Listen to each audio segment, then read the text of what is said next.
What's going on, guys? Welcome back to the channel. Today it's time for another AMA. I asked you guys to leave some questions for me in my community tab, and there's a bunch of them, so let's go ahead and get started. Rylan asks, pineapple on pizza, yes or no? 100% yes. I'm actually from the area where pineapple on pizza, Hawaiian pizza, was invented. Now, in the area, pizza sauce tends to be a little bit spicier than other places, and the pineapple adds a great contrast to that when eating the pizza. Don't get me wrong, I'll never eat raw pineapple on a pizza, that's disgusting. But if it's cooked and it's just a couple pieces on a slice, it's delicious. MLS Hockey asks, who's your favorite player on your Hut team? My favorite player I've used all year is the team of the season, Sidney Crosby. Now, I don't know if it's because he has beauty backhand or what, but I absolutely love using his card. Eli asks, when do you think we will be able to pre-order NHL 24? Now, NHL 24 is expected to come out in October, which means we probably won't even hear news about it until like late August. So when that news comes out is where we'll probably be able to start pre-ordering. We'll learn more about the game and whatnot. I'll say the end of August. Ath22 asks, what was your first ever video and what inspired you to do all this, like be a gamer? The first ever video I did on my main YouTube channel here is not NHL related, oddly enough. Believe it was a rage game called Super Meat Boy. It doesn't exist on the channel anymore. I deleted a bunch of old videos and I regret doing it. But the oldest one that I have on the channel right now is me playing Fallout 4. Now, you're never gonna see this video, I promise. As to why I became a gamer, I mean, I've been gaming since I was a little kid. My earliest memories of life, realistically, are playing Spyro the Dragon. And I've seen other people make videos online of them playing video games. I'm like, I'm playing the game, I might as well make content out of it. Sure enough, it kind of stuck. Kimulators Films asks, who's the best video game company of all time? You. It's you. And I can't wait to be in your upcoming title. NRP asks, what is your favorite, Seider or Nick Lidstrom? Look, as much as I love Moritz Seider, I grew up watching Nick Lidstrom. I've seen him lead the team to Stanley Cups. Nick Lidstrom's one of my favorite players of all time. Seider, he's only been in the league for a couple years, and while he could grow into being my favorite player, right now, Nick Lidstrom takes that. Jacob asks, what do you rate NHL 23? Realistically, I give it like a 6 out of 10. It's a good game. If you've never played an NHL game before, you're getting into hockey, and you pick up this game, it's a good game. But for people like us who have played the game year over year over year, and there's not a lot of changes, it feels super repetitive, the gameplay feels crappy, but there are people who do like it. For me, like as someone who makes content on the game, I play the game more than probably most people, and I enjoy it more than I've enjoyed other titles, like NHL 21, for example. So I'm gonna give this one a 6. NHL Fish says, you should get a top 100, not stop at 11 wins, more packs. Well, the thing is, I'm not really good enough to get top 100 most of the time. On one account, I was able to get top 50 for the first time ever this week, but on the other account, I barely snuck in 11 wins. So just because like I stop at 11 doesn't mean that I would have gotten a better record. Mighty Flow Hockey asks, how many hours per day do you play Hut? Way too many.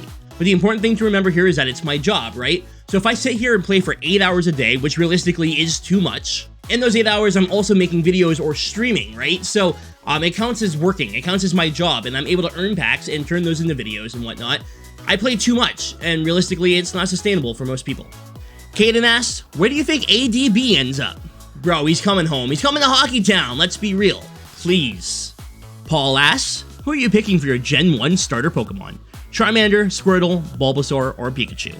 When I was a kid and I was watching Pokemon and playing all the games and whatnot, it was always Charmander for me. So I'm not going to change. I'm going to go with Charmander and turn him into Charizard as fast as possible. James asks, thoughts on Vegas winning the cup? Good for them. I didn't watch. Buffalo Falcon asks, shouldn't all packs in the NHL 23 store be half price come June?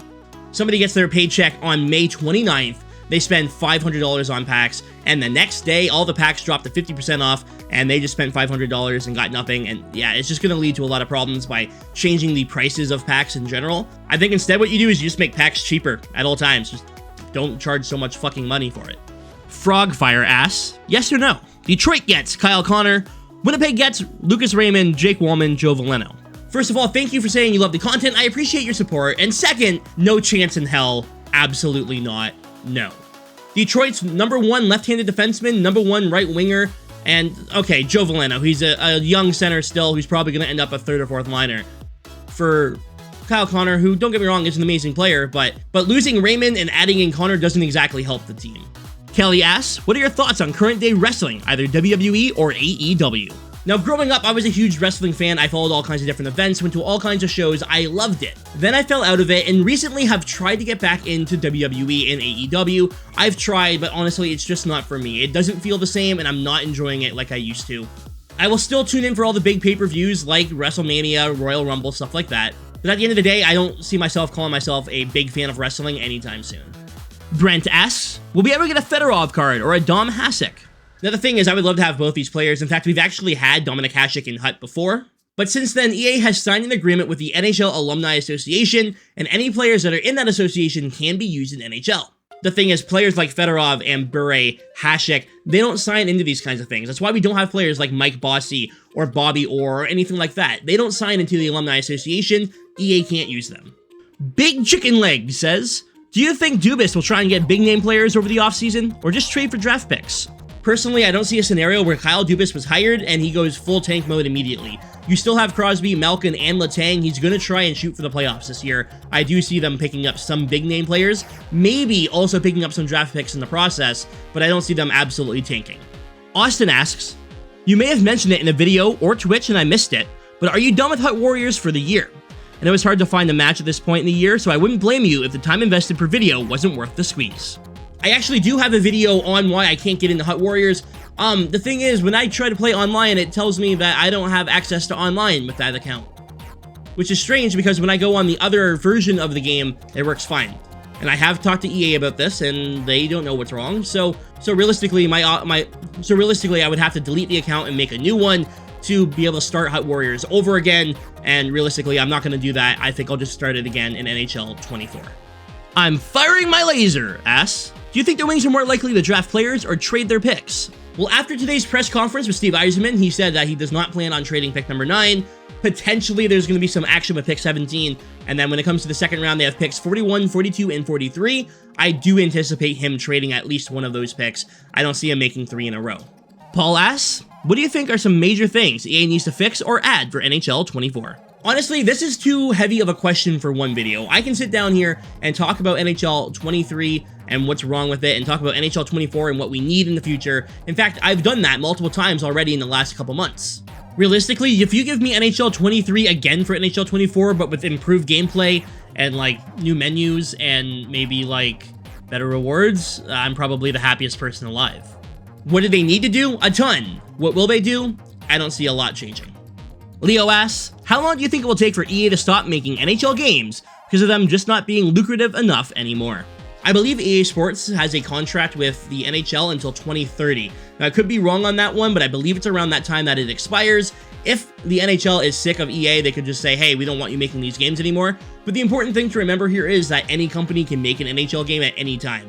If 2K wanted to announce an NHL game tomorrow, they could do that. At the end of the day, as long as EA keeps making money, I don't see a reason why they wouldn't make the game, but as you can see, they're not putting any effort into the games anymore. They're still making money from them, but why put effort into a game that's not going to sell a lot? Anyways, guys, that is going to do it for this AMA. Thank you so much for watching. Leave a like if you enjoyed, and I will see you soon with another AMA. Keep an eye on the community tab for the next launch. As soon as you see that, ask your question, and I will answer it in a video in the future. Anyways, guys, thanks for watching. Stay frosty.